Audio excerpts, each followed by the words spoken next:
예, 우리가 많이 사랑하는 빌립보서 중에서도 많은 분들이 사랑하는 이 빌립보서 3장 말씀을 가지고 우리가 한번 은혜 나눌 텐데요. 이 3장 말씀은 크게 제가 오늘 지금 읽은 이 본문의 말씀 앞뒤로 이렇게 해서 이게 그 3장의 중심 말씀인데 앞뒤로 있는 맥락을 보면은 이런 말씀이 나옵니다. 예수 그리스도가 이미 이루신 일 외에 다른 것을 기독교 신앙에 덧붙이려 하는 온갖 유형의 종교에 대한 고발, 사도 바울의 고발, 이렇게 이제 앞에를 바라볼 수가 있겠습니다. 그래서 오늘 7절에서 14절 우리가 지금 방금 읽었던 이 말씀은 사도 바울의 자기 고백의 말씀이기도 하지만 우리 그리스도인의 고백의 말씀이어야 합니다. 그런데 그 전에 1절에서부터 6절까지 있는 이 사도 바울이 왜 이런 자기 고백에 이런 말씀을 했냐 하면은 그런 기독교 신앙에 예수 그리스도께서 이루신 것 외에 다른 것들을 덧붙이려고 하는 많은 것들에 대해서 사도 바울이 강하게 고발하고 있다는 거죠. 그래서 우리가 2절에 잠깐 보면은 개들을 삼가고 행악하는 자들을 삼가고 몸을 상해하는 일을 삼가라 이렇게 하면서 할례를 기독교를 믿는 신앙 안에서도 믿음 좋아 믿고 구원을 받지만 그럼에도 할례를 받아야 된다는 그러한 신앙과 믿음들이 그 당시에도 이렇게 침투해 들어왔다는 거죠. 근데 오늘날도 마찬가지입니다. 우리가 믿는 이 믿음 안에 다른 것들을 덧붙이려고 하는 신앙들이 우리가 경계하지 않으면은 너무나 많이 침투해 있다는 거죠. 그래서 사도 바울은 1절에서부터 6절까지 그러한 부분들을 이제 얘기하면서 오늘 지금 우리가 같이 읽었던 놀라운 이런 그 사도 바울의 고백이 이제 나오게 됩니다.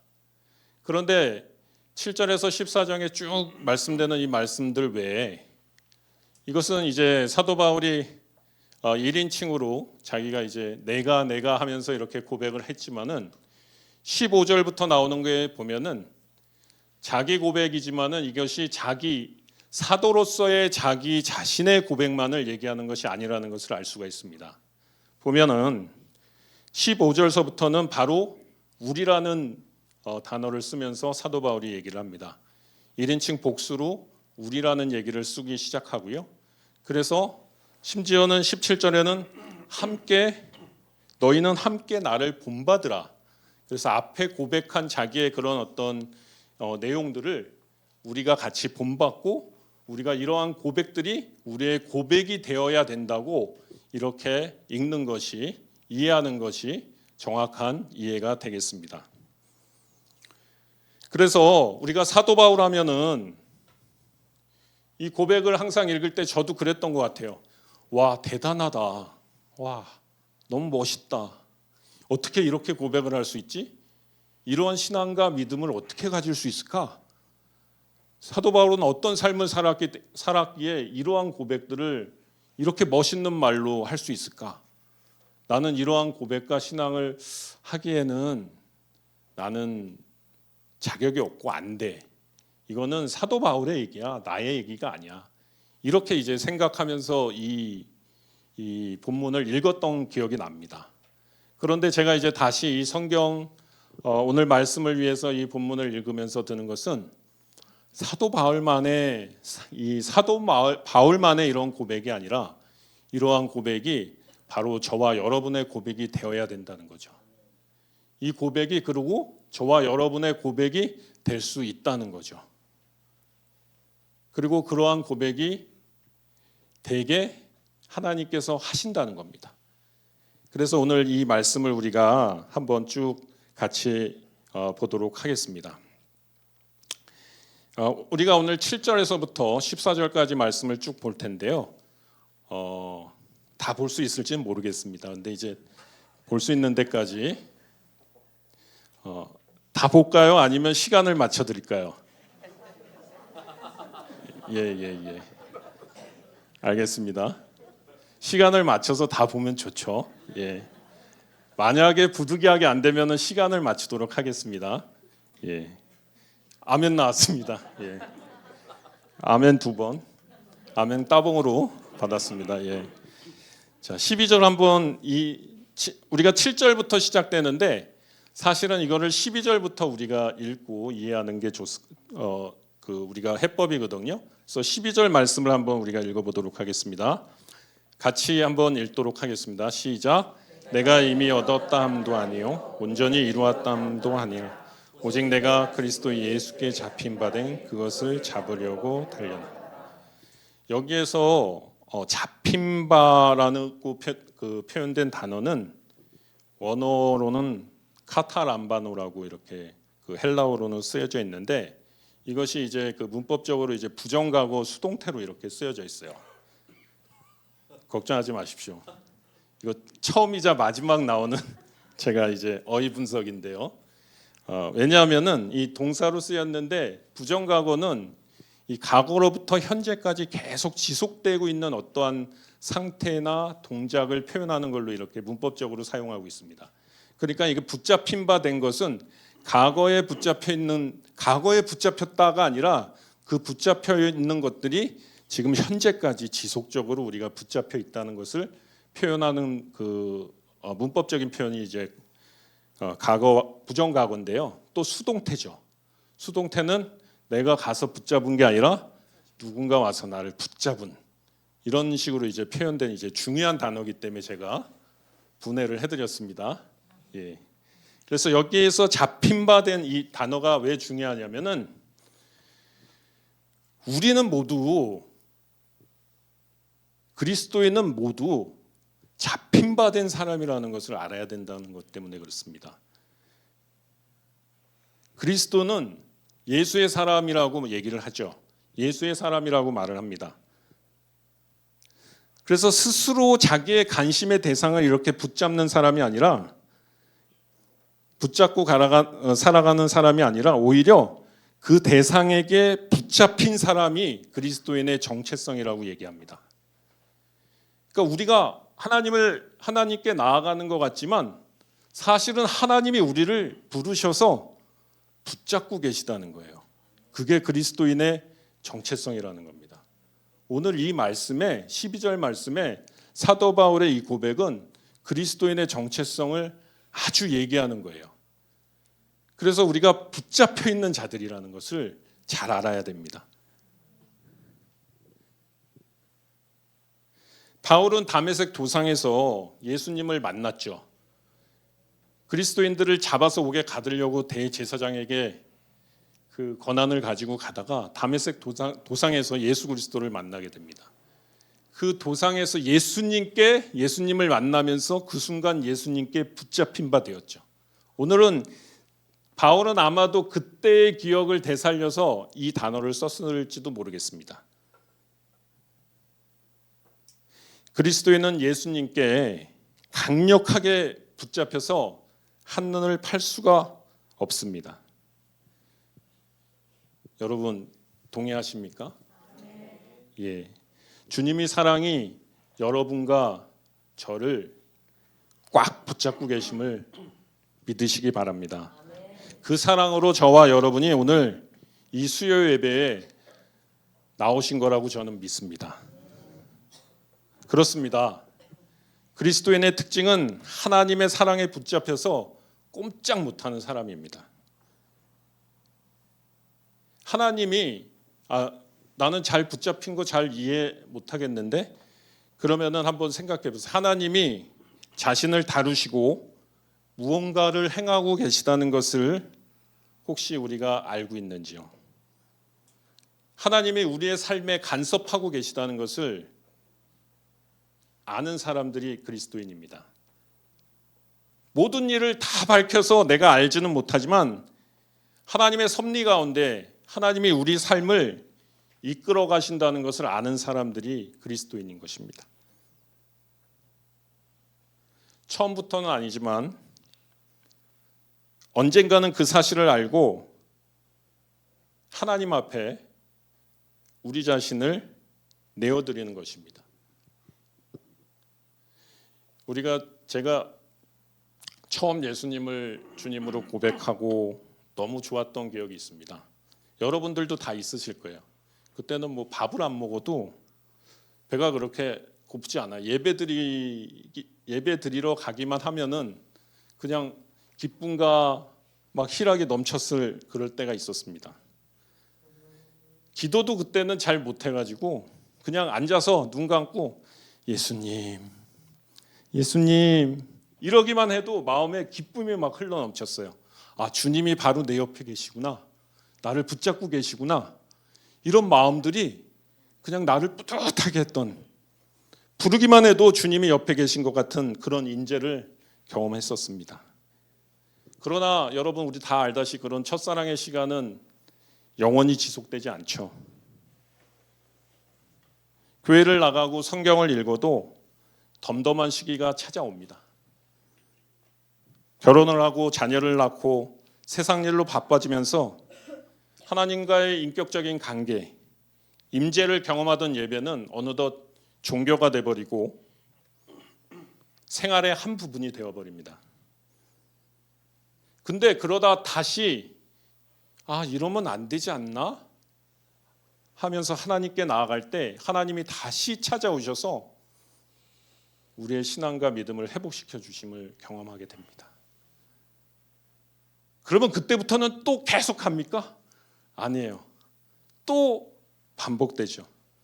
그러면서 또 다시 세상의 염려와 또 세상 가운데 나는 또 종교인으로 교회를 다니게 됩니다. 그러다가 또 주님이 회복시켜 주십니다. 주님 앞에 다시 나오게 하고 회개하게 하고 또 주님이 내 안에 사라져 말라져 버린 그런 기쁨의 근원을 다시금 샘솟게 해 주십니다.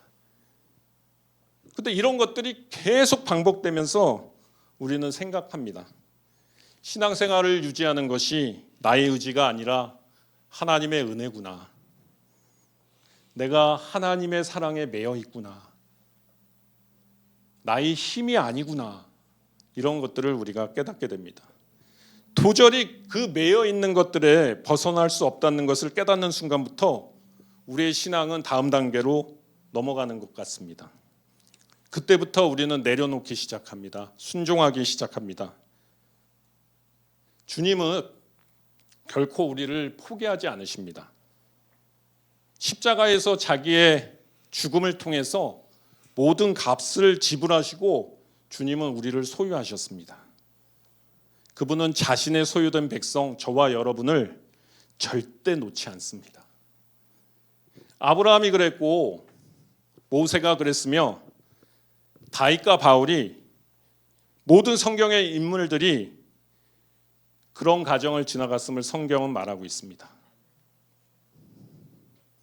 그것이 우리가 11월에 필독도서였던 하나님의 열심, 박영선 목사님이 그 하나님의 열심에 나와 있는 하나님의 열심이죠. 다 읽어보셨습니까? 그 하나님의 열심이 우리를 붙잡고 있는 겁니다. 하나님은 우리가 하나님의 사랑을 알고 그 사랑이 우리를 붙들고 있는 것을 알고 순종할 때까지 우리를 오랫동안 참으시고 기다리십니다. 그리고 그것을 하나님의 열심으로 이루어 가십니다. 사랑하는 여러분, 2023년 한 해가 여러분에게 어떠셨습니까? 다사다난했죠? 예. 힘든 일이 좀 있으셨더라도 조금만 참으시기 바랍니다. 그리고 내가 만족스럽지 못한 나의 믿음이, 나의 삶이 만족스럽지 못한 모습이 있더라도 조금만 참으시기 바랍니다. 하나님이 여러분을 붙잡으시고 인도해 가십니다. 빌립보서 1장 6절에 우리가 잘 아는 하나님의 말씀, 너희 속에 착한 일을 시작하신 이가 그리스도의 예수의 날까지 이루실 줄을 우리가 확신하노라. 이 말씀을 기억하시기 바랍니다. 자, 12절에 이 우리를 붙잡는 하나님의 그 사랑, 하나님의 일하심, 하나님의 열정을 가지고 바울은 7절에서 8절로 넘어갑니다. 7절 말씀 우리가 한번 읽어볼게요. 같이 읽겠습니다. 시작. 그러나 무엇이든 내게 유익한 것을 하나님께 붙잡힌 바 된 자신을 깨닫는 그리스도인은 7절에 보면은 삶의 가치의 전환이 일어나는 것을 알 수가 있습니다. 이전에 유익으로 여기던 것을 어떻게 해요? 해로 여긴대요. 여기 주목할 점은 이전에 해로 여기던 것들을 하지 않는다는 그런 얘기가 아니에요. 얼핏 그렇게 얘기거든. 이렇게 볼 경우가 있는데 이전에 해로 여기던 건 뭐예요? 저희가 술 먹고 뭐 이전에 제 얘기입니다만은 막 그런 것들은 유익합니까? 해로운 거죠. 저희 그 건강상에도 해로운 것들인데 이런 것들을 해로 여긴다 이런 게 아닙니다. 이전에는 술 먹는 게 나한테 좋은 거였는데 유익하다고 생각했는데 이제는 해로 여깁니다. 내가 예수 그리스도를 믿어서 이런 차원의 얘기들이 아니라는 거죠. 우리는 그리스도를 믿으면서 이전에 우리의 욕심과 욕망을 따라 제약된 모습들을 행하던 그런 행동들은 차츰차츰 멀리하게 됩니다. 그러나 7절에서 말하는 것은 우리가 죄된 삶을 떠난다는 것을 말하는 것이 아니라 이전에 우리에게 유익하게 여겼던 것들을 해로 여긴다고 고백하는 겁니다. 세상에는 죄와 선이 아닌 중립적인 요소들이 많이 있습니다. 예를 들어서 성공,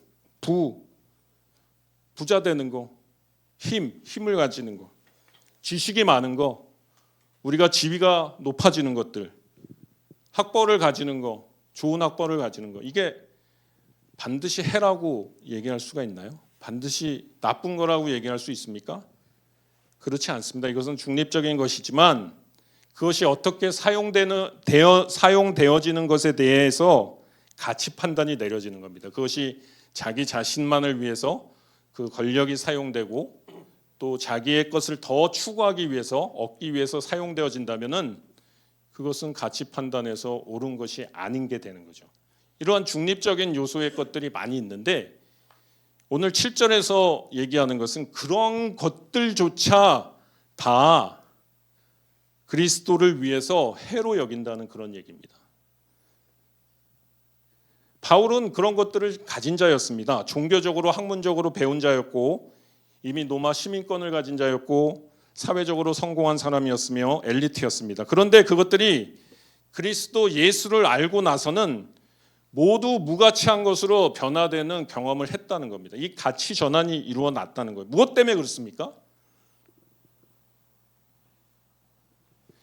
다메섹 도상에서 빛으로 나타나신 예수 그리스도께서 자기의 삶을 붙드심을 발견했기 때문입니다. 세상에 보면은 우리가 가진 것이 많으면 복음을 믿기가 쉽지 않은 경우를 봅니다. 부자가 천국에 들어가기가 낙타가 바늘기로 들어간 같이 어렵다는 주님의 말씀에 제자들이 놀랐습니다. 그러면 누가 구원을 받습니까, 주님? 그런 의문에 주님이 이렇게 대답하죠. 사람으로는 할 수 없으나 하나님은 할 수 있다. 여러분, 가치 전하는 게 폭이 크면 클수록 힘듭니다. 11조나 헌금하는 것들이 부자가 어렵습니까? 가난한 자가 어렵습니까? 부자가요? 부자신가 봅니다. 어떻게 이렇게 잘하세요? 예. 부자든 가난한 자든 다 어려워요. 가치 전환이 되지 않으면 어렵습니다. 그 물질이 주님께서 쓰시는데 사용되어지는 물질이라는 것으로 내가 가치 전환을 하지 않으면은 내가 그것을 많이 소유하던 조금 소유하던 그것을 내기가 어렵습니다. 그리스도인들은 예수 그리스도께 붙잡힌 바 된 것을 아는 그리스도인들은 이러한 가치 전환이 자기의 삶에서 일어나는 사람들입니다. 그러면 이러한 가치 전환의 핵심은 무엇일까요? 왜 우리는 우리에게 유익하던 것을 해로 여길까요? 8절 말씀을 한번 보겠습니다. 8절 말씀 한번 읽겠습니다. 시작.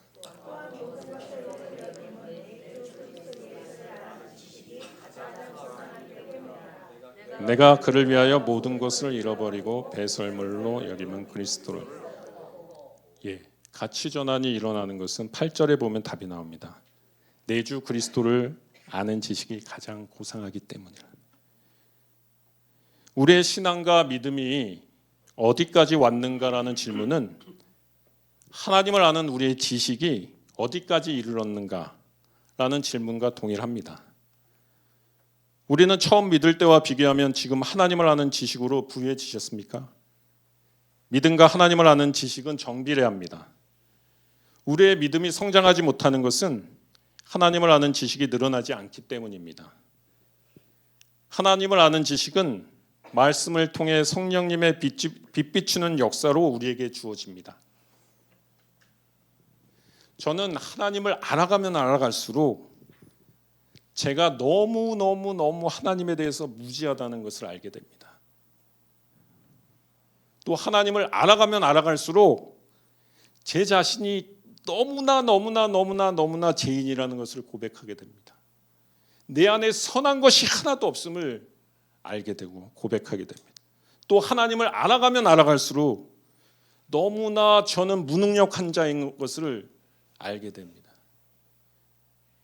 우리는 하나님을 알아가면 알아갈수록 이러한 지식들로 나아가게 됩니다. 이러한 지식들이 우리의 믿음을 성장하게 되고 우리가 하나님을 의지하지 않고는 살아갈 수 없다는 것을 우리가 깨우치게 해주는 것입니다. 만약 하나님에 대한 우리의 지식과 인식이 복 주시는 하나님에 머물러 있다면 우리의 믿음과 신앙은 기복주의 신앙에 머무르게 됩니다.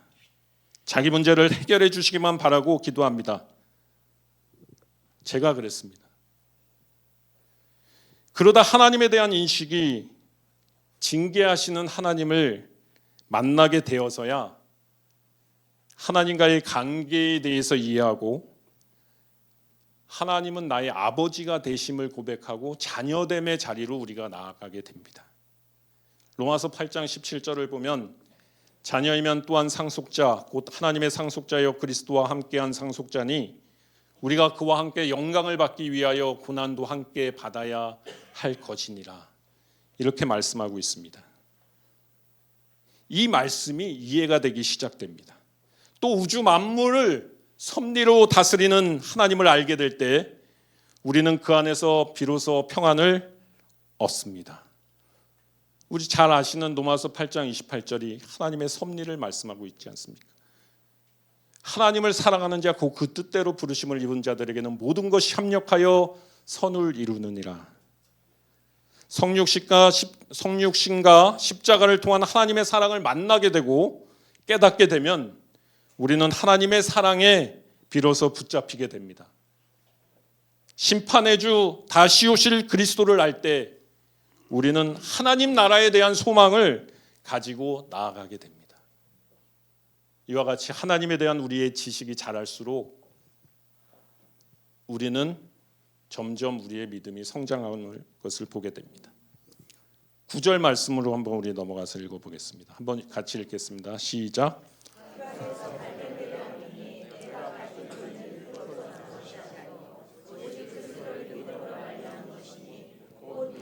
하나님께로부터 나느라.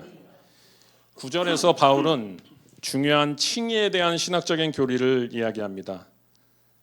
사도는 내가 가진 의는 율법에서 난 의가 아니라 믿음으로 말미암은 의라고 말합니다. 여기서 율법은 행위를 말하며 나의 노력과 열정과 수고와 의지로 나아가는 것을 말합니다. 의로움의 정의를 말씀드리면 하나님의 성품에 따른 도덕적 요구를 만족시키는 법적으로 바른 상태, 이것이 의로움입니다. 율법은 우리에게 그것을 온전히 지키는 것을 요구하는 것과 동시에 그것을 우리의 힘으로는 충족시킬 수 없다는 것을 알게 합니다. 율법이 불완전하기 때문에 우리가 율법을 지키지 못하는 것이 아닙니다. 우리의 죄로 말미암아 우리 안에 거하는 죄로 말미암아 우리는 율법의 요구를 충족시킬 수 없는 것입니다. 갈라디아서 2장 16절 말씀에 따르면 사람이 의롭게 되는 것은 율법의 행위로 말미암음이 아니요 오직 예수 그리스도를 믿음으로 말미암는 줄 알므로 우리도 그리스도 예수를 믿나니 이는 우리가 율법의 행위로서가 아니라 그리스도를 믿음으로써 의롭다함을 얻으려 함이라. 율법의 행위로서는 의롭다함을 얻을 육체가 없느니라. 아멘. 바울이 8절에서 말한 그리스도를 아는 가장 고상한 지식은 여기에서 말하는 칭의를 말하고 있습니다. 바울이 이 비밀을 깨닫고는 이전에 자신에게 유익하게 여기던 모든 것들을 배설물로 여기게 됩니다. 바울은 개인적으로 열정을 가지고 열심히 있는 사람이었습니다. 율법에도 연심이었고 바리새인이었고 기독교를 핍박하기 위해 온몸을 바치는 남다른 열정을 가진 사람이었습니다. 여러분 사도행전을 보십시오. 기독교를 핍박하는데 바울처럼 그렇게 열정을 다메섹까지 쫓아가서 그렇게 열정을 가지고 핍박하는 사람 보셨습니까? 없습니다. 나오지 않아요. 바울은 천성적으로 열정적인 사람이었어요.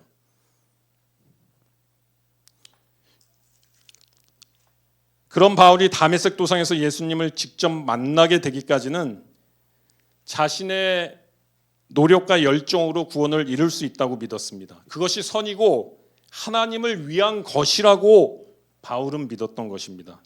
그러다 예수님을 만나면서 그것이 하나님의 의가 아니라 자신의 의라는 것을 발견하게 됩니다. 오늘도 많은 사람들이 이런 생각을 가집니다. 세상 사람들은 그리스도인이 된다는 것이 무엇인가를 이야기해보라고 하면 대부분 무언가를 하거나 무언가를 하기 위해 노력하는 것이라고 얘기를 합니다. 인간적인 노력의 차원을 말하는 것이지요. 이것이 복음의 커다란 장벽입니다. 우리는 어떤가요? 우리는 내가 뭔가 노력하고 내가 열심을 다해야 된다고 생각하지 않습니까?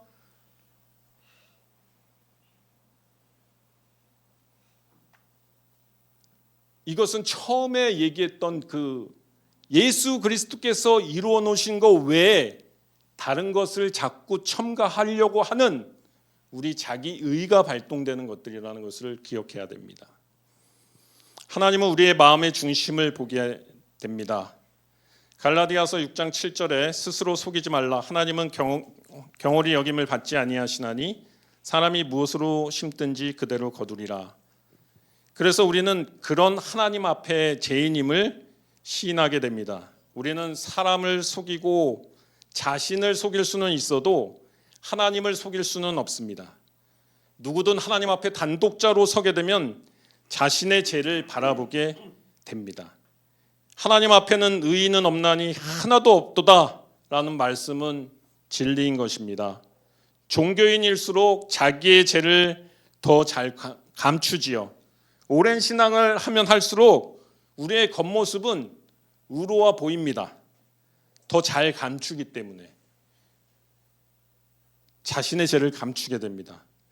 그러나 참된 그리스도인이 된다는 것은 자신이 죄인이라는 사실과 그 어떤 방법으로도 스스로 의롭게 될 수 없다는 것을 시인하는 것이 참된 그리스도인입니다. 잠언 16장 2절 말씀은 사람의 행위가 자기의 보기에는 모두 깨끗하여도 여호와는 심령을 감찰하시느니라 말씀하고 있습니다. 요한일서 1장 10절 말씀에서도 만일 우리가 범죄하지 아니하였다 하면 하나님을 거짓말하는 이로 만드는 것이니 또한 그 말씀이 우리 속에 있지 아니하니라 말하고 있습니다. 로마서 5장 6절로 8절 말씀도 읽어드리겠습니다. 우리가 아직 연약할 때에 기약대로 그리스도께서 경건하지 않은 자를 위하여 죽으셨도다.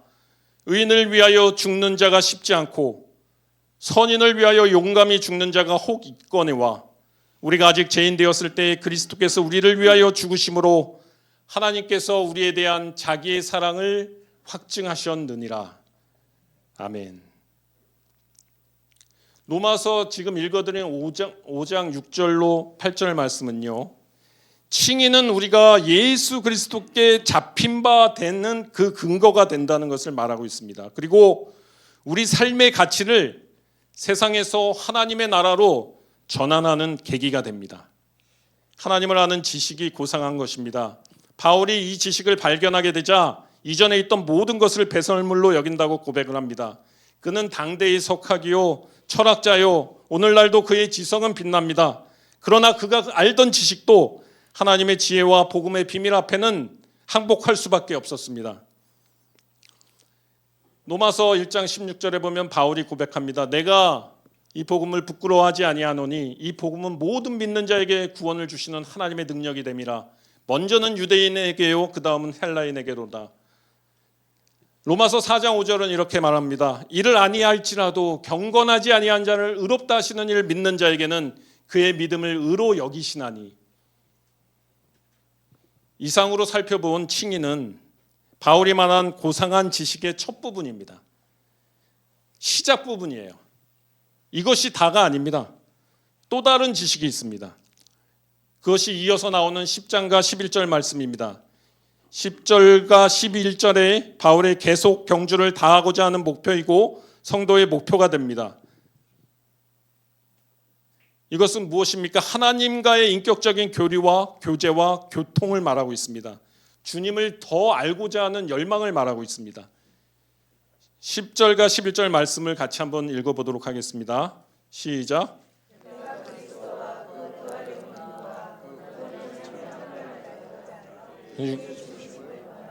어떻게 해서든지 죽은 자 가운데서 부활에 이르려 하노니.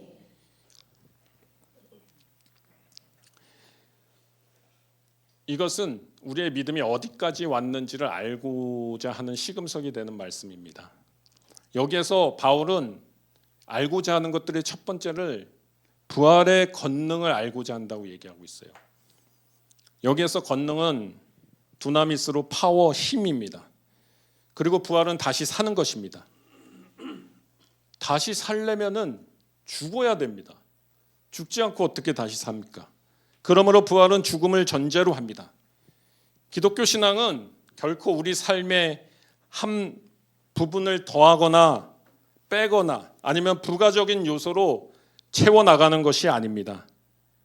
세상에서 종교는 삶의 한 반편일 수도 있고 교양 있는 생활일 수도 있고 여가 생활일 수도 있습니다. 그러나 기독교 신앙은 삶의 한 부분을 바꿔서 채우는 것이 아니라 삶의 본질을 바꾸는 것입니다. 이전의 삶이 그리스도와 함께 십자가에 죽고 그리스도의 부활하심과 함께 살아나는 것입니다. 고린도후서 5장 17절 말씀에 그런즉 누구든지 그리스도 안에 있으면 새로운 피조물이라 이전 것은 지나갔으니 보라 새 것이 되었도다 고백하고 있습니다. 갈라디아서 2장 20절 말씀은 내가 그리스도와 함께 십자가에 못 박혀 죽었나니 그런즉 이제는 내가 사는 것이 아니요 오직 내 안에 그리스도께서 사시는 것이라. 이제 내가 육체 가운데 사는 것은 나를 사랑하사 나를 위하여 자기 자신을 버리신 하나님의 아들을 믿는 믿음 안에서 사는 것이라 말씀하고 있는 것이죠. 부활의 권능은 그리스도와 함께 먼저 십자가에서 죽을 때 알게 되는 지식을 말합니다. 부활의 권능은 우리에게 예수님 닮는 삶을 열망하고 살아가게 할 능력을 부여합니다. 두 번째는 고난에 참여함입니다. 그리스도인은 고난에 참여하는 자들입니다. 누구든지 세상에서 의롭게 살고자 하는 자들은 고난을 받게 되어 있습니다. 디모데후서 3장 12절 말씀에 무릇 그리스도 예수 안에서 경건하게 살고자 하는 자는 박해를 받으리라 이렇게 말씀하고 있습니다. 의인은 세상에서 고난을 받습니다. 왜냐하면 세상은 악으로 가득 차 있기 때문입니다. 예수 그리스도께서도 완전한 의인이셨기 때문에 이 세상에서 고난을 받으셨습니다. 그리고 우리의 고난은 또한 성도의 고난에 동참하는 것입니다. 우리가 의인으로 살면서도 고난을 받지만 그것뿐만이 아닙니다. 우리는 성도의 고난에도 동참합니다. 그리고 그리스도의 남은 고난도 우리 몸에 채우는 존재입니다. 골로새서 1장 24절 말씀은 나는 이제 너희를 위하여 받는 괴로움을 기뻐하고 그리스도의 남은 고난을 그의 몸된 교회를 위하여 내 육체에 채우노라. 세 번째는 그의 죽으심을 본받는 자입니다. 바울은 죄에 대하여, 세상에 대하여, 하나님께 속하지 않는 모든 것에 대하여 죽은 자가 되겠다고 선언합니다. 고린도전서 15장 31절 말씀에 형제들아 내가 그리스도 예수 우리 주 안에서 가진 바 너희에 대한 자랑을 두고 단언하노니 나는 날마다 죽노라. 주님은 스스로 예루살렘으로 올라가셔서 스스로 십자가를 지셨습니다. 일체의 순종함으로 십자가를 지셨습니다. 그리스도인은 그리스도의 죽으심을 본받아 따라가는 사람입니다. 어떤 사람을 좋아하고 따르면 그 사람의 행동을 본받게 되어 있습니다. 우리가 세상에 살면서 고난에 참여하고 주님에게 붙잡혀서 세상의 가치관을 버리고 하나님 나라의 가치관을 따라 살아가는 삶의 이유가 마지막 날에, 그리스도 예수의 날에 주님 앞에 평가받고 온전함을 이루어 주님과 함께 영원한 생명을 누리기 위해서입니다. 그래서 이 세상에 살아가는 이 짧은 삶을 들여서 영원한 생명을 소유하는 거래를 하는 것입니다. 우리가 살펴본 빌립보서 3장 9절로 11절은 바울의 로마서의 6장, 7장, 8장의 요약본입니다. 거듭난 그리스도인은 칭의를 거쳐 성화를 거쳐 영화에 이르게 됩니다. 누구나 그리스도인은 이 과정을 거쳐가게 돼 있습니다.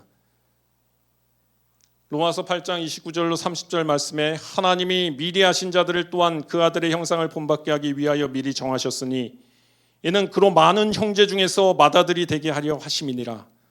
또 미리 정하신 그들을 또한 부르시고 부르신 그들을 또한 의롭다 하시고 의롭다 하신 그들을 또한 영화롭게 하셨느니라. 아멘.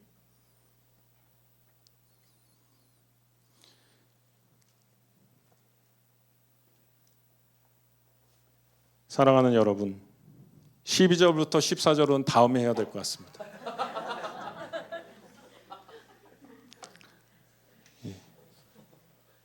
사랑하는 성도 여러분, 우리는 어디까지 왔습니까? 어디까지 왔어요? 11장까지 왔어요? 예. 분명한 것은 우리 중 어느 누구도 아직 목표에 도달하지 못했다는 것입니다. 왜냐하면 우리의 목표는 주의 장성한 분량까지 나아가는 것이기 때문입니다. 예수님을 닮는 작은 예수의 삶을 살아야 하기 때문입니다. 그러므로 우리는 여전히 달려가야 합니다. 2024년에도 우리 모두 그리스도 예수 안에서 하나님이 위에서 부르신 부름의 상을 위하여 달려가는 저와 여러분 되기를 간절히 바랍니다. 우리 같이 한번 찬양하면서 오늘 들으신 말씀을, 함께 본 말씀을 기억하면서 우리 찬양하며 주님께 나아가도록 하겠습니다.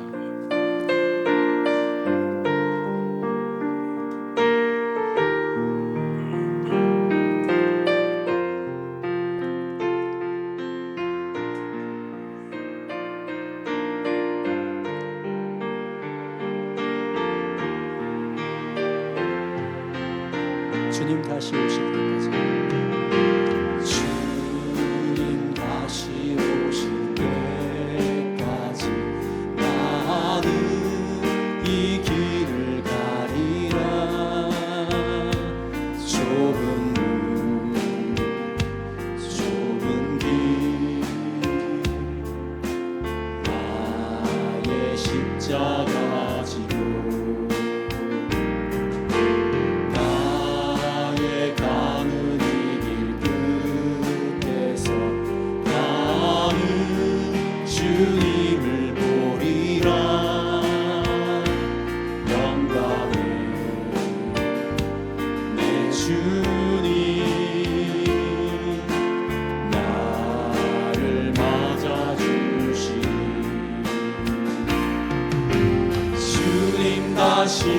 오실 때까지 나는 일어나 달려가리라. 주의 영광 온 땅 덮을 때 나는 일어나 노래하리. 내 사모하는 주님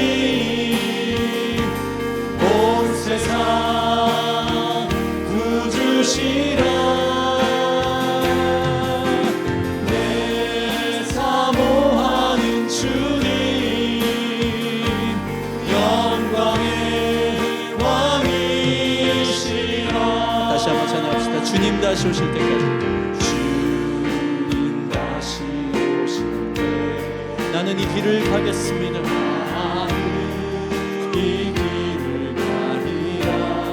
좁은 문, 좁은 길, 좁은 길 나의 십자가 지고 나의 가는 이 길 끝에서 나는 주님을 보리라. 영광의 내 주님 나를 맞아주시니 주님 다시 오실 때까지 나는 일어나 달려가리라. 주의 영광 온 땅 덮을 때 나는 일어나 노래하리. 내 사모하는 주님 온 세상 구주시라. 내 사모하는 주님 영광의 왕이시라. 영광의 왕이시라. 영광의 왕이시라. 영광의 왕이시라. 영광의 왕이시라. 내가 이미 얻었다 함도 아니요 온전히 이루었다 함도 아니라 오직 내가 그리스도 예수께 잡힌 바 된 그것을 잡으려고 달려가노라. 내 주 예수 그리스도를 아는 지식이 우리에게 가장 열망하고 있는 일인가요? 여전히 예전에 은혜 받은 것으로 지금 현재를 살고 있지는 않으십니까? 오늘 이 시간에 주님과 인격적인 교제를 나누기를 원합니다. 주님과 교류하고 예수 그리스도와 연합하는 시간이 되기를 원합니다. 이 시간에 우리가 기도로 하나님께 나아갈 때 간절히 주님을 구하는 기도를 구하면서 나가기를 원합니다.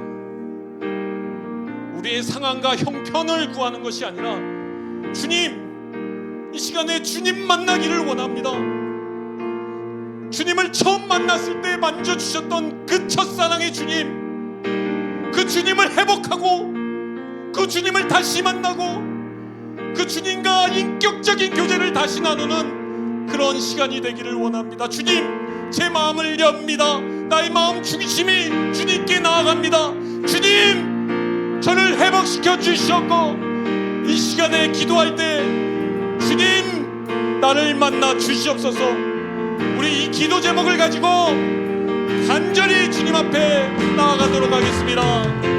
사랑의 하나님 아버지, 감사합니다.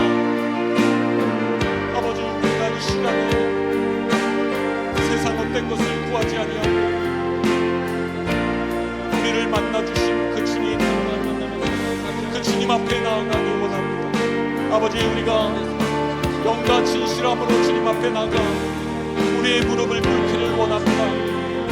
주님, 주님을 만나게 우리를 붙잡아 주시옵소서.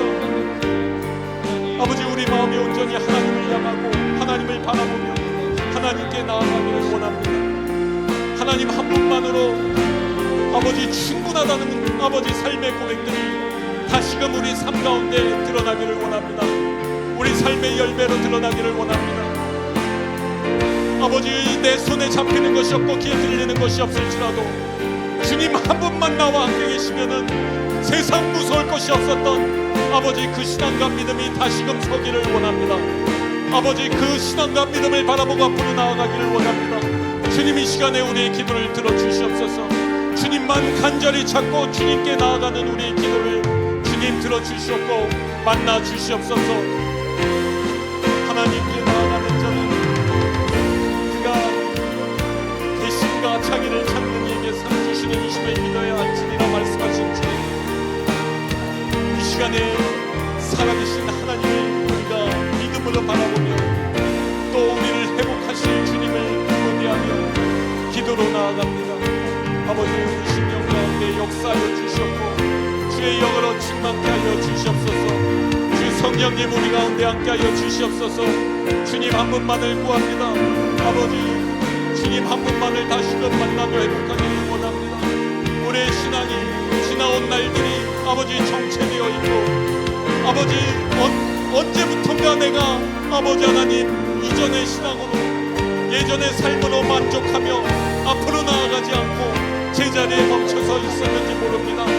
주님 다시금 깨닫게 하여 주시옵고 아버지 신발끈을 다시 고쳐매며 앞으로 달려나갈 수 있게 하여 주시옵소서. 손을 내뻗어 주님을 붙잡고 나아가게 하여 주시옵소서. 앞으로 달려가게 하여 주시옵소서.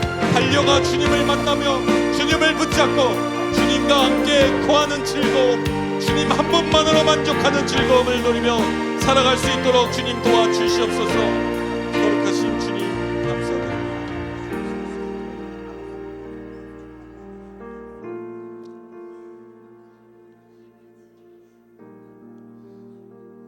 우리 한번 이 시간에 다시 한번 기도하겠습니다. 2023년을 한번 돌아보겠습니다. 여러분 얼마나 많은 일들이 여러분들에게 있는지는 저는 모르지만 주님은 다 아십니다. 그 일들 가운데 주님께서 보지 않고 모르시는 일은 없습니다. 그 가운데 주님께서 함께 하셨습니다.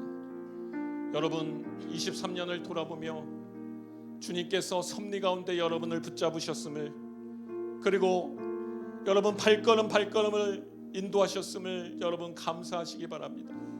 이 시간에 여러분의 감사 제목들 한 해를 기억하면서 하나님 앞에 올려드리도록 하겠습니다. 또한 2024년 앞으로 다가올 새해 여러분이 기대하고 또 여러분 삶 가운데 넘어야 할 아버지 그런 장벽들을 이 시간에 기도하며 주님께 나아가기를 원합니다. 우리 다 같이 기도하며 주님께 감사와 간구의 기도로 나가도록 하겠습니다. 사랑의 하나님 아버지 감사합니다. 2023년을 돌이켜볼 때 어느 한 순간마다 하나님께서 함께 계시지 않았던 적이 없음을 고백합니다. 비록 아버지 너무나 외롭고 너무나 지쳐서 아버지 혼자 있는 것 같고 아버지 아무것도 할 수 없는 아버지 하나님 그런 순간에서도 돌이켜보니 주님께서 함께 계셨고 붙잡으셨으며 아버지 내게 먹이시고 입히시고 아버지 손 붙잡아 나의 발에 무릎에 새 힘을 돋게 하여서 한 발 한 발 뚜벅뚜벅 내딛어 오늘을 살게 하여 주신 줄 믿습니다. 아버지 하나님 그 순간마다 주님을 고백하며 아버지 이 자리에 서 있음을 아버지 고백합니다. 아버지 지난 2023년 많은 변화가 있었습니다. 아버지 이제는 이러한 삶이 아니라 나의 남은 삶을 하나님께 드리며 하나님께 온전히 아버지 내가 헌신하고자 주님 앞에 나아갈 때 아버지 모든 일이 원활하고 모든 일이 주님께서 붙잡으심으로 살아갈 줄 알았는데 아버지 그러나 나의 삶은 그러지 못하였고 아버지 나의 믿음은 그러지 못하였고 나의 온전함은 그러지 못하였음을 고백합니다. 그럼에도 주님 나를 그와 같이 내버려 두지 아니하시고 주의 강하고 어려운 오른손으로 나를 붙잡아 주시고 인도하시고 등 밀어주시고 아버지 오늘도 내 아들아 일어나라, 내 아들아 일어나라, 내가 너를 구원하였고 내가 너를 붙잡았고 내가 너를 통해 큰 일을 이루리라 말씀하시며 격려하며 인도하여 주신 하나님을 감사드립니다. 아버지, 내가 사람을 만나 관계 가운데 상처받고 나의 마음이 끝간데 없는 아버지 지옥과 같은 아버지 구덩이에 빠진 것 같은 상황에서도 하나님, 내가 쓰러져 넘어져 낙심하고 낭망하여 죽어지지 아니하고 다시금 일으키게 하시고 나의 마음에 아버지 황폐했던 나의 마음에 새순이 돋게 하시고 주님 새롭게 치료하여 주셔서 나의 마음에 아버지 하나님 새 마음을 주시고 회복케 하여 주시고 감사드립니다. 그리하여 아버지 하나님, 내가 아버지 관계에서 받은 상처로 아버지 다른 사람을 힘들게 하지 아니하고 아버지, 내가 온전히 주님의 열매를 맺히며 살아가는 삶을 살아갈 수 있도록 올 한 해를 이끌어 주셨습니다. 아버지, 2024년도 주님께 부탁합니다. 주님께 나의 모든 것을 드리기를 원합니다. 어제보다 오늘보다 내일 더욱더 주님께 나아가기 원합니다. 나의 발걸음이 주님께 더욱더 가까이 가며 나의 마음이 오직 주님께 예수 그리스도께 매인받아 살아갈 수 있도록 아버지, 나의 삶을 붙잡고 인도하여 주시옵소서. 하나님의 부르심에는 후회하심이 없네. 내가 이 자리에 선 것도 주의 부르심이라. 하나님의 부르심에는 결코 실수가 없네. 나를 부르신 하나님의 진실하심을 믿네. 작은 나를 부르신 뜻을 나는 알 수 없지만 오직 감사와 순종으로 주의 길을 가리라. 때로 내가 연약해져도 주님 날 도우시니 주의 놀라운 그 계획을 나는 믿으며 살리. 날 부르신 뜻 내 생각보다 크고 날 향한 계획 나의 지혜로 측량 못하나 가장 좋은 길로 가장 완전한 길로 오늘도 날 이끄시니. 날 부르신 뜻 내 생각보다 크고 날 향한 계획 나의 지혜로 측량 못하나 가장 좋은 길로 가장 완전한 길로 오늘도 날 이끄시니. 그렇습니다. 주님, 우리의 발걸음을 주님께서 이끌어 가심을 믿습니다. 어제보다 나은 오늘을, 오늘보다 나은 내일을 이끌어 가심을 믿습니다.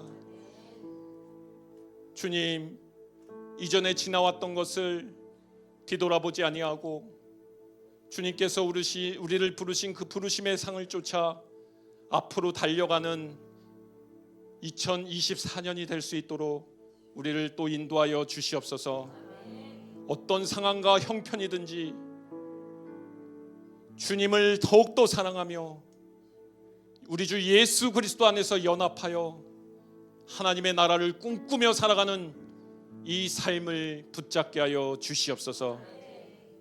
나의 삶을 통해서, 나의 열매를 통해서 오직 우리 주 예수 그리스도만이 드러나며 또 우리가 만나는 주님이 부르신 그 자리 어디든지 우리가 작은 예수로서 예수를 증명하며 살아가는 그런 삶 살아가도록 주님 은혜 내려 주시옵소서. 도우시고 인도하시며 함께 하시는 주님을 기대하오며 우리를 사랑하신 우리 주 예수 그리스도의 이름으로 기도드립니다. 아멘. 감사합니다. 이제 우리 또 한 번 더 기도할 텐데요. 교회에 아프신 분들을 위해서 또 주변에 어려우신 분들을 위해서 기억하시면서 같이 도고 기도 드리도록 하겠습니다. 개인 기도하시면서 나아가도록 하겠습니다.